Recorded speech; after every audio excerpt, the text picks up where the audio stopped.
Hello दोस्तों, नमस्कार। स्वागत है एक बार फिर से आप सभी के अपने प्रिय चैनल पर। दोस्तों आपको बता दें जो अभी की सबसे बड़ी खबर आ रही है, जहां पर यूक्रेन पर परमाणु हमले की तैयारी में है। पुतिन अधिकारियों से कहा न्यूक्लियर वॉर इवैक्यूएशन ड्रिल के लिए हो जाएं तैयार। जी हां दोस्तों, बड़ी खबर इसी बीच आपको बताएंगे, जहां पर जेलेंस्की ने पुतिन को ललकारा है। दोस्तों कहा रूस को चुकानी होगी इतनी भारी कीमत कि उबरने में कई पीढ़ियां लग जाएंगी। जी हाँ दोस्तों, इसी बीच आपको बताएंगे जहां पर दुनिया के सबसे लोकप्रिय नेताओं में मोदी जी नंबर 1, अमेरिकी राष्ट्रपति जो बाइडेन को भी पीछे छोड़ा। जी हाँ दोस्तों, बड़ी खबर बताएंगे मोदी जी के बाद और कौन कौन से नेता हैं। दोस्तों इसी बीच आपको बताएंगे जहां पर प्रधानमंत्री नरेंद्र मोदी से रूस ने कहा बड़ा सही समय है, कहे तो पश्चिमी देशों में मचा दे खलबली। जी हाँ दोस्तों, बताएंगे क्या कहा मोदी जी से पुतिन ने। इसी बीच आपको बताएंगे दोस्तों जहां पर पाकिस्तानी सेना प्रमुख जनरल बाजवा को बर्खास्त कर सकते हैं इमरान खान। जी हां दोस्तों, बताएंगे कहां से जुड़ी है, बड़ी खबर आ रही है। इसी बीच दोस्तों आपको बताएंगे जहां पर योगी जी के शपथ ग्रहण में इन लोगों का आना अब पक्का हो चुका है। दोस्तों साथ में आपको बताएंगे जहां AIMIM ने शिवसेना को दिया गठबंधन का प्रस्ताव, जिसके बाद बीजेपी ने पलटवार करते हुए कह दी है बड़ी बात। तो दोस्तों हर तरह की जानकारी हम आपको आज और अभी देने वाले हैं। आराम से बन रहिएगा वीडियो के अंत तक। और अभी खबरों में आगे बढ़ने से पहले हमेशा की तरह मानते हैं कि मोदी जी तो हर चीज संभव है। भारतीय सेना तो अपना देश गर्व से जी रहा है और आपको भी भारतीय होने पर शान है और मानते हैं कि भारत देश नंबर 1 देश और भारत की विदेश नीति सबसे बेस्ट है। तो इस वीडियो को भी कर दीजिए लाइक, चैनल को कर दीजिए सब्सक्राइब, बेल आइकन दबाइए, साथ ही कमेंट बॉक्स में लिख दीजिएगा जय हिंद। जी हाँ दोस्तों, तो चलते हैं पहली और सबसे बड़ी खबर की तरफ, जहां पर यूक्रेन पर परमाणु हमले की तैयारी में है व्लादिमीर पुतिन। अधिकारियों से कहा न्यूक्लियर वॉर इवैक्यूएशन ड्रिल के लिए तैयार हो जाएं। जी हां दोस्तों, रूस के राष्ट्रपति व्लादिमीर पुतिन ने हाल ही में न्यूक्लियर वॉर इवैक्यूएशन ड्रिल करने की मांग की है। उनकी इस मांग से क्रेमलिन के शीर्ष अधिकारी चौंक गए हैं। दोस्तों पुतिन ने ये मांग ऐसे समय पर की है जब पश्चिमी मुल्कों के साथ रूस का तनाव चरम पर है। एक रूसी सूत्र ने इसकी बड़ी जानकारी दी है। इस सूत्र ने पहला दावा किया था कि पुतिन गंभीर चिकित्सा समस्याओं से पीड़ित हैं। आपको बता दें न्यूक्लियर वॉर इवैक्यूएशन ड्रिल वो प्रोसेस है जिसमें परमाणु युद्ध के समय लोगों को सुरक्षित स्थानों तक ले जाया जाता है। सूत्र ने दावा किया कि यूक्रेन युद्ध में रूस के मरने वाले सैनिकों की संख्या बहुत अधिक है। 23 दिनों के युद्ध में 17,000 रूसी सैनिकों और लोगों के मारे जाने का दावा किया गया है। जी हाँ दोस्तों, सूत्रों ने बताया है कि पुतिन उदास और अकेला महसूस कर रहे हैं और कई बार वो अपना गुस्सा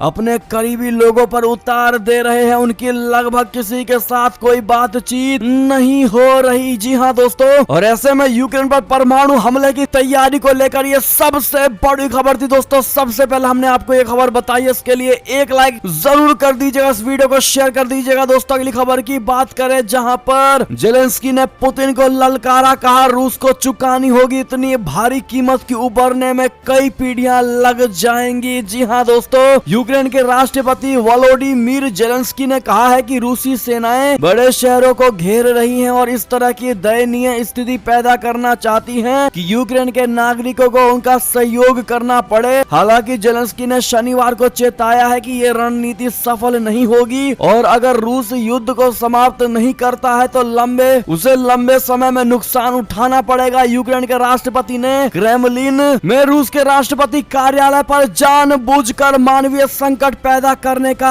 आरोप लगाया। जी हाँ दोस्तों, जेलेंस्की ने राष्ट्र के नाम अपने वीडियो संदेश में कहा कि ये पूरी तरह से सोची समझी चाल है, बस अपने लिए तस्वीर है कि मॉस्को के उस स्टेडियम में 14,000 लाशें हैं और हजारों घायल लोग हैं। ये वो कीमत है जो रूस को अब तक युद्ध में चुकानी पड़ी है। वीडियो कीव में बाहर रिकॉर्ड किया गया था। दोस्तों उनके पीछे राष्ट्रपति कार्यालय था। यूक्रेनी राष्ट्रपति ने कहा कि क्षेत्रीय अखंडता बहाली और यूक्रेन के लिए न्याय का सही समय आ गया है। ऐसा नहीं करने की सूरत में रूस को भारी कीमत चुकानी पड़ेगी जिससे वे पीढ़ियों तक उबर नहीं पाएंगे। बहुत बड़ी चेतावनी दोस्तों यूक्रेनी राष्ट्रपति जेलेंस्की की ओर से दी गई है। दोस्तों अब आपकी इस पर क्या राय सुझाव होगी कमेंट में जरूर लिखकर बताइएगा। क्या यूक्रेन रशिया को इतनी बड़ी चेतावनी को रियलिटी में बदल सकता है? दोस्तों हाँ या ना नाम है जवाब जरूर दीजिएगा। अगली खबर की बात करें जहां पर अमेरिकी राष्ट्रपति जो बाइडेन को भी मोदी जी ने पछाड़ा पीछे। दुनिया के लोकप्रिय नेताओं में मोदी जी बने नंबर 1। जी हाँ दोस्तों, अपने लोगों के प्रति समर्पण और पड़ोसियों के प्रति सद्भाव के कारण प्रधानमंत्री नरेंद्र मोदी जी एक मजबूत वैश्विक नेता के रूप में उभरे हैं। पीएम मोदी जी की ये छवि दिन ब दिन और सशस्त्र होती जा रही है। आज मोदी विश्व के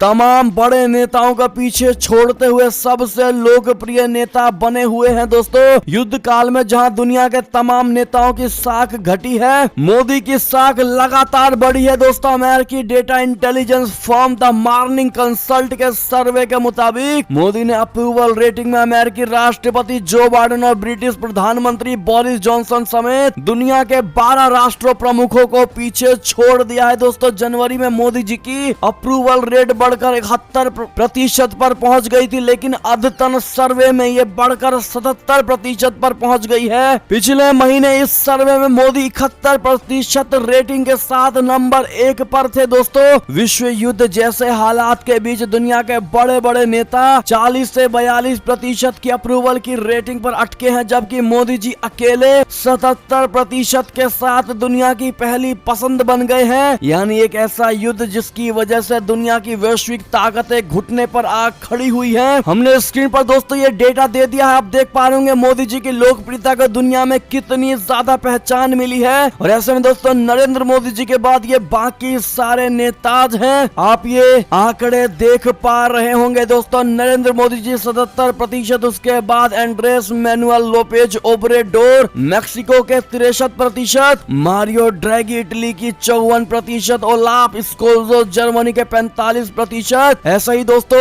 जापानी PM Fumio Kishida 42%, Justin Trudeau Canada के 42%, जो बाइडेन 41%। जी हाँ दोस्तों, सबसे अंत में बोरिस जॉनसन। ये मेन नेताओं के हमने नाम आपको गिनाए हैं दोस्तों, और मोदी जी इनके डबल में आगे चल रहे हैं। यानी कि अगर जो बाइडेन का भी हिसाब किताब देखें दोस्तों, तो डबल से 2-4 आंकड़े ही कम दिखाई दे रहे हैं मोदी जी में। ऐसे में दोस्तों, मोदी जी ने सबको पछाड़ते हुए दुगने के आंकड़े पर पहुंच गए। ऐसे में उनको कांग्रेचुलेशन मोदी जी कहना बिल्कुल मत भूलिएगा दोस्तों। और मोदी जी भारत के प्रधानमंत्री हैं। क्या आपको इस बात पर गर्व है? हाँ या ना में जवाब जरूर दीजिएगा और भारी मात्रा में कमेंट करिएगा। और इस वीडियो को इतना शेयर कर दीजिए दोस्तों, ताकि सबको पता चले मोदी जी की दुनिया में क्या स्थिति है। अगली खबर की बात करें जहां पर रूस ने यूक्रेन पर दागी हाइपरसोनिक मिसाइल। दुनिया में पहली बार हुआ ऐसी मिसाइल का इस्तेमाल। जी हाँ दोस्तों, रूस ने कहा है कि उसने अपनी नवीनतम हाइपरसोनिक मिसाइल किंझन का इस्तेमाल करके यूक्रेन में एक मिसाइल एवं हवाई उपकरण भंडार को नष्ट कर दिया है। दुनिया की किसी भी लड़ाई में पहली बार किसी हाइपरसोनिक मिसाइल का इस्तेमाल किया गया है। तो वहीं शनिवार को यूक्रेन ने रूस के एक और शीर्ष कमांडर को मार गिराया। यूक्रेन सेना ने दावा किया है कि रूसी सेना की 8वीं गार्ड कंबाइंड आर्म्स आर्मी के कमांडर लेफ्टिनेंट जनरल आंद्रेई मार्दविचेव दक्षिणी यूक्रेन में चल रही लड़ाई में मारे गए। अब तक यूक्रेन ने इस स्तर के 5 सैन्य जनरलों को मार गिराया है दोस्तों। साथ ही आपको बता दें, जहां पर पीएम मोदी जी से रूस ने कहा बड़ा सही समय है, कहे तो पश्चिमी देशों में मचा दे खलबली। जी हाँ दोस्तों, जंग के बीच रूस पर पश्चिमी देशों ने कड़े से कड़े प्रतिबंध लगा दिया है, जिसके बाद इसका असर रूस पर देखने को मिल रहा है दोस्तों। करीब 2 दर्जन से ज्यादा विदेशी कंपनियों ने रूस के बाजार से खुद के हाथ वापस खींच लिए हैं दोस्तों। इनमें बड़ी रिटेल चेन्स से लेकर दवा कंपनियां तक शामिल है। इस बीच भारत में रूस के राजदूत डेनिस अलीपोव ने कहा है कि आने वाले दिनों में भारत की दवा कंपनियां पश्चिमी दवा उत्पादकों की जगह ले सकती हैं। रूसी राजदूत ने रोसिया 24 न्यूज चैनल को दिए इंटरव्यू में कहा है कि भारत दुनिया भर की फार्मेसी का बाजार है और जेनरिक दवाओं का सबसे बड़ा उत्पादक है, जो कि किसी भी असल दवा से कम नहीं है। अलीपोव ने स्पुतनिक एजेंसी से कहा है कि रूसी बाजार से पश्चिमी कंपनियों का निकलना भारतीय कंपनियों के लिए फायदेमंद हो सकता है, खासकर फार्मा इंडस्ट्री में। बता दें कि अमेरिका और यूरोपीय संघ से जुड़े देशों ने पुतिन सरकार और उनके बैंकों पर सख्त प्रतिबंध लगा दिए हैं। इसके चलते रूस से पश्चिमी देशों की अधिकतर कंपनियों ने हाथ खींच लिए हैं दोस्तों। ऐसे में रशिया का कहना है कि ये भारत के लिए बहुत सही और उचित समय है। लोहा गर्म है, मार दे भारत हथौड़ा। जी हाँ दोस्तों, यानी पीएम मोदी से रूस ने कहा है बड़ा सही समय है पश्चिमी देशों में मचा दे खलबली। जी हाँ दोस्तों, ऐसे में वाकई दोस्तों भारत के लिए सुनहरा अवसर है, क्योंकि पश्चिमी देशों की कंपनियां रशिया से चली गई हैं दोस्तों। अब भारत का सही समय है कि भारत अपनी कंपनीज को रशिया में स्थापित करवा सकती है। दोस्तों आपकी क्या राय होगी इस पर कमेंट में जरूर बताइएगा, और भारत के हित में दोस्तों भागीदार जरूर बनिएगा। अगली खबर की बात करें, जहां पर नापाक हरकतों से बाज नहीं आ रहे आतंकी, पुलवामा जिले के अरिहल में यूपी के कारपेंटर को मारी गोली। जी हाँ दोस्तों, जम्मू कश्मीर में आतंकी अपनी नापाक हरकतों से बाज नहीं आ रहे हैं। ताजा मामला दक्षिण कश्मीर के पुलवामा जिले का है दोस्तों। यहाँ के अरिहल इलाके में आतंकियों ने उत्तर प्रदेश के कारपेंटर मोहम्मद अकरम को गोली मारकर घायल कर दिया। पुलिस ने इस बात की जानकारी दी है। पुलिस ने बताया है कि रात करीब 9:10 पर मोहम्मद अकरम को गोली लगी। इसके बाद उन्हें आनंद फनन में नजदीकी अस्पताल लेकर जाया गया है। जी हाँ दोस्तों, और फिर उन्हें वहां से SMHS अस्पताल में शिफ्ट कर दिया गया। अकरम उत्तर प्रदेश के बिजनौर के रहने वाले हैं। अधिकारी ने बताया है कि वो पुलवामा के अरिहाल में रहता है। आपको बता दें, इससे पहले कल ही शोपिया जिले के जैनापोरा इलाके में स्थित CRPF बंकर पर आतंकवादियों ने ग्रेनेड से हमला कर दिया। CRPF ने बताया कि ग्रेनेड जोनापोरा के बाबापोरा में स्थित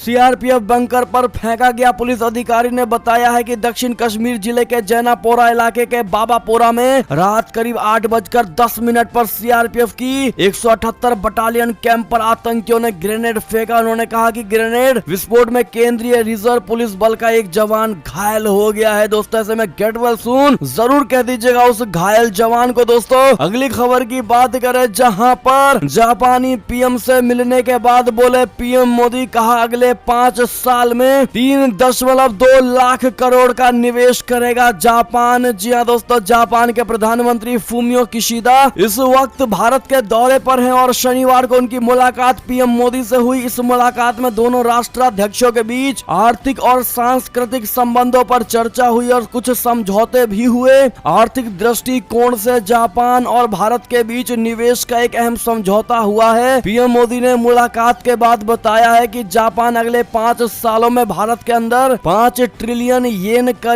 यानी करीब 3.5 लाख से कम 3.2 लाख करोड़ रुपए का निवेश करेगा। जी हाँ दोस्तों, मोदी जी ने क्या क्या कहा दोस्तों हम आपको बताते हैं। पीएम मोदी ने इस दौरान बताया कि जापानी कंपनियां भारत में और बढ़ चढ़कर निवेश के लिए आगे आएंगी। इसके लिए दोनों देशों के बीच कई आर्थिक समझौते हुए हैं। पीएम मोदी ने कहा है कि भारत और जापान के बीच टेक्नोलॉजी और इनोवेशन सेक्टर में नए आयाम जुड़े हैं और ये आगे भी बढ़ते रहेंगे। पीएम मोदी ने कहा कि आज की हमारी चर्चा ने हमारे आपसी सहयोग को नई ऊंचाइयों तक ले जाने का मार्ग प्रशस्त किया है। हमने विपक्षीय मुद्दों के अलावा कई क्षेत्रीय और वैश्विक मुद्दों पर भी विचारों का आदान प्रदान किया है। जी हाँ दोस्तों, ऐसे में most welcome to India PM Kishida जरूर कह दीजिएगा आप लोग दोस्तों जापानी पीएम को, और थैंक यू जरूर कह दीजिएगा भारत में निवेश के लिए। दोस्तों अगली खबर की बात करें, जहां पीएम मोदी के सामने यूक्रेन को लेकर पीएम किशिदा ने दिया है बड़ा बयान, कहा मदद करता रहेगा जापान। जी हाँ दोस्तों, आपको बता दें जापानी पीएम ने कहा कि आज पूरी दुनिया कई घटनाओं के कारण हिल गई है और भारत और जापान के बीच घनिष्ठ साझेदारी होना जरूरी है। हमने अपने विचार व्यक्त किए हैं। रूस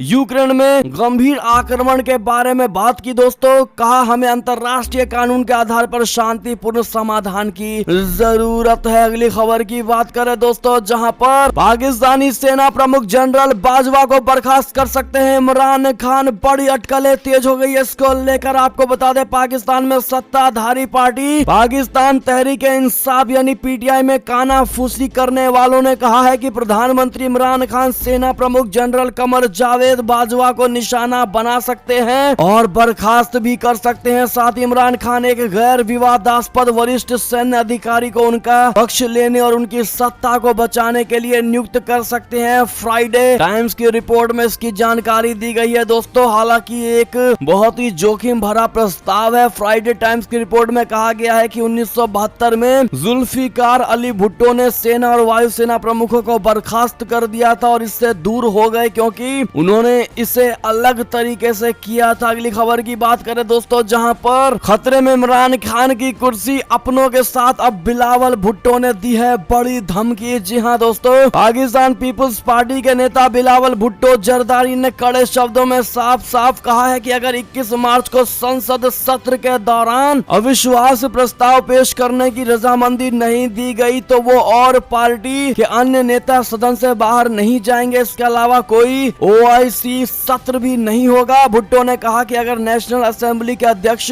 21 मार्च को अविश्वास प्रस्ताव नहीं लेते हैं तो विपक्षी दल के नेता और समर्थक सड़कों पर जाम लगा देंगे और तय करेंगे कि सुरक्षा की स्थिति के कारण ओआईसी सम्मेलन न हो। तो वहीं सत्तारूढ़ पीडीआई ने 14 असंतुष्ट सांसदों को कारण बताओ नोटिस जारी किया है। सांसदों को पीएम इमरान खान के सामने पेश होने के लिए 7 दिन का समय दिया गया है। आपको बता दें दोस्तों कि इमरान खान सरकार की सेना के साथ रिश्तों में भी दरार नजर आ रही है। अब देखना ये होगा कि इमरान खान को अब चारों तरफ से घेर लिया गया है दोस्तों और उनकी कुर्सी जानी तय है। आप क्या मानते हैं कमेंट में बताना बिल्कुल मत भूलिएगा। बढ़ते हैं दोस्तों अगली बड़ी खबर की तरफ, जहां पर रूसी दूत का भारत पर बहुत बड़ा बयान। कहा भारत जानता है कि रूस यूक्रेन से क्या चाहता है इसीलिए तटस्थ है। जी हाँ दोस्तों, यूक्रेन संकट के बीच भारत ने न्यूट्रल पोजीशन ले रखा है, लेकिन रूस ने बड़ा दावा करते हुए कहा है कि भारत ने यूक्रेन युद्ध पर संतुलित रुख अपना रखा है और भारत अच्छी तरह से जानता है कि रूस जिस ऑपरेशन को अंजाम दे रहा है उसका लक्ष्य क्या है। जी हाँ दोस्तों, भारत में रूसी राजदूत डेनिस अलीपोव ने रूस 24 टीवी चैनल को दिए गए इंटरव्यू में यह बहुत बड़ा बयान दिया है। दोस्तों इंटरव्यू में यूक्रेन युद्ध के बीच भारत की भूमिका को लेकर बड़ा बयान दिया। उन्होंने कहा है कि भारत यूक्रेन में रूसी विशेष सैन्य अभियान के लक्ष्यों से अवगत है और इस मुद्दे पर एक संतुलित स्थिति ले रहा है। उन्होंने इंटरव्यू में कहा कि भारत न केवल ऑपरेशन के लक्ष्यों के बारे में अच्छी तरह से जानता है बल्कि यूरोप में सुरक्षा स्थिति की उत्पत्ति हाल के वर्षों और दशकों में रूस यूक्रेनी संबंधों की सभी परिस्थितियों से भी अवगत है और यही एक वजह है कि भारत ने यूक्रेन को लेकर संतुलित रुख कायम करके रखा हुआ है। रूस का भारत को लेकर बड़ा बयान उस वक्त आया है दोस्तों जब अमेरिका समेत पश्चिमी देश रूस की निंदा करने के लिए भारत पर दबाव बना रहे हैं। जी हाँ दोस्तों, साथ ही आपको बता दें जहां रूस यूक्रेन जंग के बीच कच्चे तेल की आपूर्ति के लिए आगे आया ये देश भारत की तरफ बढ़ाया मदद का हाथ। जी हाँ दोस्तों, भारत में ईरान के राजदूत अली चेगेनी ने भारत को ऊर्जा जरूरतों को पूरा करने में मदद की पेशकश करते हुए कहा कि उनका देश कच्चा तेल और गैस के निर्यात के लिए रुपया रियाल व्यापार फिर से शुरू करने के लिए तैयार है। रूस यूक्रेन युद्ध के बीच भारत के लिए ये बहुत अच्छी खबर है दोस्तों।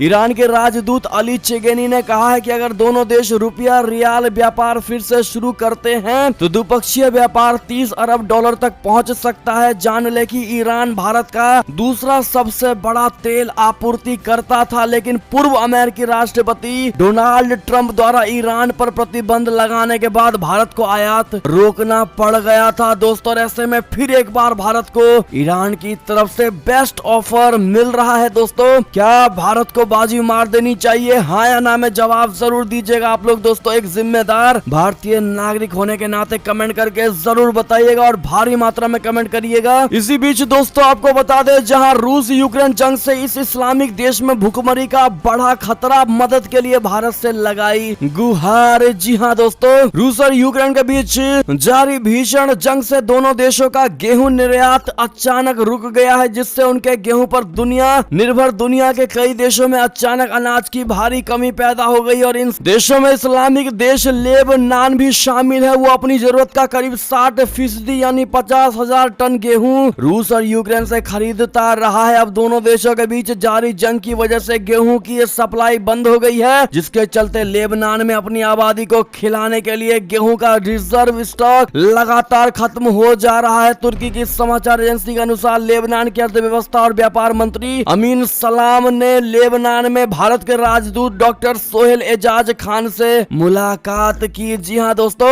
और देश में बढ़ रही भुखमरी के खतरे के लिए मदद के लिए भारत से गुहार लगाई है दोस्तों। क्या भारत देश को दोस्तों लेबनान की इस हालत पर दया खाकर मदद करनी चाहिए, हाँ या ना में जवाब जरूर दीजिएगा। अगली बड़ी खबर की बात करें दोस्तों, जहां पर बांग्लादेश से एक और बड़ी खबर, इस्कॉन मंदिर ने भारत सरकार से मांगी मदद, कहा हम अभी भी डरे हुए हैं। जी हाँ दोस्तों, बांग्लादेश के इस्कॉन राधा कांता मंदिर में गुरुवार रात सांप्रदायिक सामुदायिक भीड़ द्वारा हमला किया गया, जिसमें न सिर्फ मंदिर क्षतिग्रस्त हुआ है बल्कि मंदिर के कर्मचारी भी घायल हुए हैं। इस हमले के बाद भी मंदिरों के सदस्यों के चेहरों पर अभी भी भय व्याप्त है। दोस्तों, मंदिर के सदस्यों ने जान को खतरा बताते हुए मामले में भारत सरकार से मदद मांगी है। दोस्तों, बता दें, मंदिर के कर्मचारी अभी भी असुरक्षित अपने आप को महसूस कर रहे हैं। उन्होंने कहा है कि बांग्लादेश की प्रधानमंत्री शेख हसीना पहले से ही उनकी मदद करने की कोशिश कर रही है। उन्होंने पीएम नरेंद्र मोदी के हस्तक्षेप का अनुरोध किया है। दोस्तों, उन्होंने कहा हमारी जान को खतरा है, कृपया करके पीएम मोदी जी हमारी इसमें मदद कीजिए, भारत सरकार हमारी मदद कीजिए। अगली खबर की बात करें दोस्तों, जहां पर काठमांडू तक ट्रेन पहुंचाने की तैयारी में है चाइना, दोनों देश समझौते पर करेंगे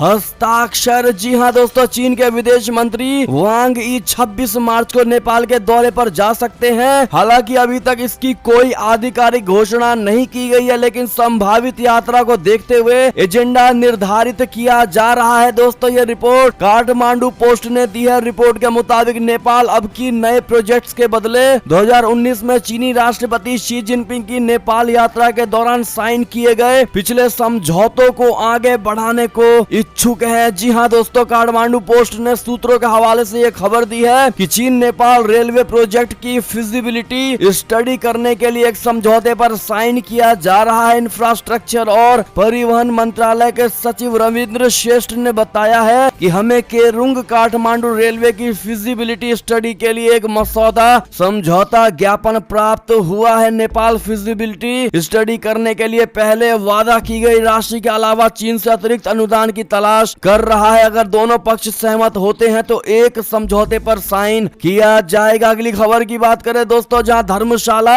से बड़ी खबर, दलाई लामा ने कहा इतना स्वस्थ हूं कि डॉक्टर को बॉक्सिंग की चुनौती दे सकता हूं। जी हां दोस्तों, बता दें, दलाई लामा कहते नजर आ रहे थे कि आज मेरा नियमित स्वास्थ्य चेकअप के लिए दिल्ली जाने का कार्यक्रम था, लेकिन मैं नहीं जा रहा हूं। मैं बिल्कुल स्वस्थ हूं और अपने डॉक्टर को बॉक्सिंग के लिए भी चुनौती दे सकता हूं। तिब्बती धर्मगुरु दलाई लामा ने शुक्रवार को यह बात अपने शुभ चिंतकों को अपने स्वास्थ्य के प्रति निश्चिंत करते हुए कही। जी हां दोस्तों, इसी बीच आपको बता दें, जहां पर योगी जी के शपथ ग्रहण समारोह में सोनिया गांधी, प्रियंका गांधी, मायावती, अखिलेश को भी न्योता। जी हां दोस्तों, योगी सरकार के दूसरे कार्यकाल के लिए शपथ ग्रहण समारोह 25 मार्च को होगा। इस दिन योगी आदित्यनाथ जी 70,000 से अधिक लोगों की मौजूदगी में मुख्यमंत्री पद की लगातार दूसरी बार शपथ लेंगे। इस समारोह में बसपा सुप्रीमो मायावती, सपा संरक्षक मुलायम सिंह यादव, सपा अध्यक्ष अखिलेश यादव, कांग्रेस की राष्ट्रीय अध्यक्ष सोनिया गांधी, महासचिव प्रियंका गांधी वाड्रा सहित विपक्षी दलों के नेताओं को भी आमंत्रित किया जाएगा। सूत्रों के मुताबिक शपथ ग्रहण समारोह में प्रधानमंत्री नरेंद्र मोदी जी, गृह मंत्री अमित शाह जी, रक्षा मंत्री राजनाथ सिंह, भाजपा अध्यक्ष जेपी नड्डा सहित केंद्र सरकार के कई मंत्री, भाजपा शासित राज्यों के मुख्यमंत्री, संघ और भाजपा के वरिष्ठ पदाधिकारी भी शामिल होंगे। दोस्तों, ऐसे में योगी आदित्यनाथ जी को फिर से एक बार एडवांस में कांग्रेचुलेशन योगी जी, और बुलडोजर बाबा जरूर कह दीजिएगा। अगली खबर की बात करें, जहां योगी आदित्यनाथ जी ने संघ प्रमुख से की मुलाकात, चुनावी जीत के बाद पहली भेंट। जी हां दोस्तों, उत्तर प्रदेश के मुख्यमंत्री योगी आदित्यनाथ ने संघ प्रमुख मोहन भागवत से मुलाकात की है। योगी आदित्यनाथ जी और संघ प्रमुख मोहन भागवत जी की ये मुलाकात लगभग 40 मिनट चली है। दोस्तों, सूत्रों की माने तो योगी आदित्यनाथ जी ने संघ प्रमुख मोहन भागवत को शपथ ग्रहण में शामिल होने का भी निमंत्रण दिया है। अगली खबर की बात करें, जहां पर सपा से आए 4 एमएलसी को भाजपा ने विधान परिषद चुनाव में दिया है टिकट। जी हां दोस्तों, उत्तर प्रदेश में विधान परिषद के चुनाव के लिए भारतीय जनता पार्टी ने शनिवार को 30 उम्मीदवारों की सूची जारी कर दी है। पार्टी ने हाल ही में सपा छोड़कर भाजपा में शामिल हुए 4 विधान परिषद सदस्यों को भी इस चुनाव में टिकट दिया है। भाजपा की सूची में सपा से आए नरेंद्र भाटी को बुलंदशहर सीट से, सीपी चंद्र को गोरखपुर महाराजगंज सीट से, रमा निरंजन को झांसी जालौन ललितपुर सीट से और रविशंकर सिंह पप्पू को बलिया सीट से टिकट दिया गया है। गौरतलब है कि विधान परिषद की 36 सीटों के लिए निर्वाचन आयोग द्वारा जारी चुनाव कार्यक्रम के मुताबिक पहले चरण में 30 सीटों पर 9 अप्रैल को मतदान होगा। इन सीटों पर होने वाले मतदान में स्थानीय निकायों के निर्वाचित प्रतिनिधि मतदान करेंगे। जी हां दोस्तों, साथ ही आपको बता दें, जहां स्वतंत्र देव सिंह और ब्रजेश फाटक का कद बढ़ाएगी भारतीय जनता पार्टी, योगी की कैबिनेट में मिल सकता है डिप्टी सीएम का पद। जी हां दोस्तों, उत्तर प्रदेश की योगी आदित्यनाथ सरकार 2 का शपथ ग्रहण समारोह 25 मार्च को होगा, आप सभी जानते हैं। जहां पर यूपी में इस बार चर्चा डिप्टी सीएम के चेहरे को लेकर है। ऐसे में हर कोई जानना चाहता है कि आखिर इस बार उप मुख्यमंत्री कौन बनेगा, क्योंकि सूबे में सीएम के चेहरे के तौर पर योगी आदित्यनाथ जी के नाम पर मुहर लग चुकी है। मीडिया रिपोर्ट के मुताबिक ऐसे में संभावना ये जताई जा रही है कि इस बार योगी सरकार की दूसरी कैबिनेट में कई नए चेहरों को मौका मिल सकता है, जिसमें डिप्टी सीएम की दौड़ में प्रदेश अध्यक्ष स्वतंत्र देव सिंह और कैबिनेट मंत्री ब्रजेश पाठक का नाम सामने आ रहे हैं। आप क्या कहते हैं दोस्तों, डिप्टी सीएम के पद को लेकर किसको डिप्टी सीएम बनाना चाहिए, कमेंट में जरूर बताइएगा उत्तर प्रदेश का। ऐसे में दोस्तों ये थी अब तक की सारी बड़ी खबरें। आपको हमारी खबर कैसी लगी? आशा करता हूँ दोस्तों बहुत अच्छी लगी होगी। अगर थोड़ी भी अच्छी लगी है तो इस वीडियो को अभी अपने भाई बंधुओं में व्हाट्सएप, फेसबुक, ट्विटर के जरिए पूरे भारत में शेयर करना बिल्कुल मत भूलिएगा दोस्तों। और अभी कर दीजिए इस वीडियो को लाइक, चैनल को कर दीजिए सब्सक्राइब, बेल आइकन दबाइए, साथ ही कमेंट बॉक्स में लिख दीजिएगा जय हिंद जय भारत। तो मिलते हैं आपसे अगली बड़ी खबर में दोस्तों, तब तक अपना ख्याल रखिएगा। आप सभी का बहुत बहुत धन्यवाद साथ देने के लिए, साथ बने रहने के लिए। और खबरों का सिलसिला लगातार हमारे चैनल पर जारी है, तो अपडेट रहना बिल्कुल मत भूलिएगा दोस्तों। अगली खबर का इंतजार करिएगा। हम मिलते हैं आपसे अगली बड़ी खबर में, तब तक के लिए आप सभी को जय हिंद जय भारत, जय श्री राम, वंदे मातरम, हर हर महादेव।